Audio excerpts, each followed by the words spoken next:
"Which is it today?" I asked. "Morphine or cocaine?"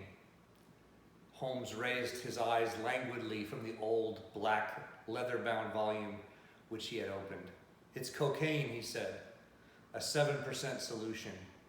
Would you care to try it?" "No, indeed," I answered brusquely. "My constitution has not gotten over the Afghan campaign yet. I cannot afford to throw any extra strain upon it." He smiled at my vehemence. "Perhaps you are right, Watson," he said.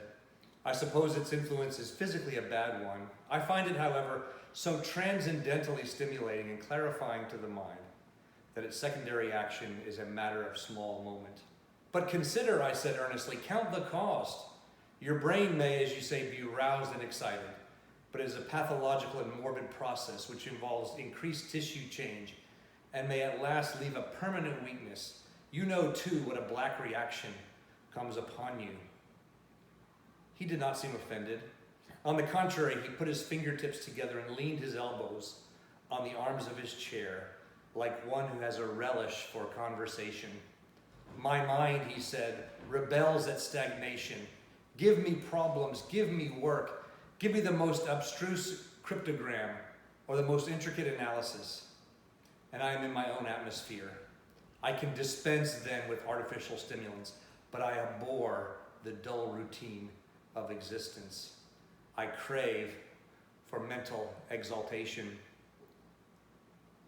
If you are a fan of Sir Arthur Conan Doyle's Sherlock Holmes franchise, you'll recognize that as the opening scene from his book, The Sign of Four. And for those of you familiar with that series, you know that Sherlock Holmes, though a brilliant consulting detective, had his peccadillos, namely that he took cocaine. And the reason why he took cocaine and morphine was not so much as a recreational drug, but as a way to fill the void during times when he didn't have work to do. He was a man who thrived on work, and when he didn't have it, he would find something else to substitute for it. And you know, we're much the same way. Work is hardwired into us. Work was, in fact, God's idea for us. It's interesting that we see work in the scriptures even before the fall. And what the fall did was made work unrewarding and tedious and sometimes unpleasant. But work was God's original idea for us, so it's normal that we should want to do work, that we should crave work, and the mental stimulation that comes from a job to do. And it's possible that for many of you during these weeks of shutdown, you have been idled, and perhaps you have not done, or not at least fully done, the work that you have been called to do in your profession. And perhaps this is causing for you some sort of mental anxiety. Well, one would certainly hope that you wouldn't resort, as Sherlock Holmes did, to drugs to fill the void.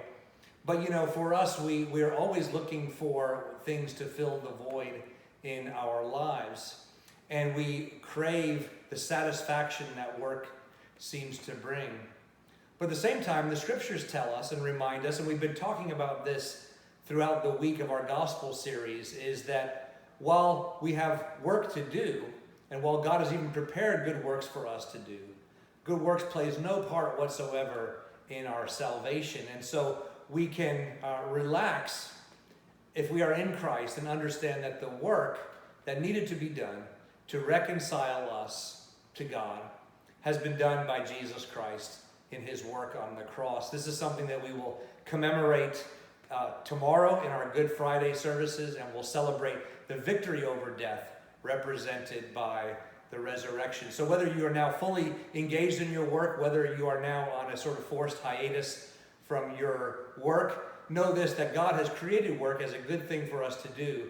And yet at the same time, we can rest assured that if we are in Christ, our salvation is purchased not by our efforts, not by working overtime, not by giving 110%, but because of the work that Jesus Christ has done for us. We can rest in that and enjoy that eternal rest that comes from resting in the work that he has done for us. May God bless us as we reflect on that in the days to come.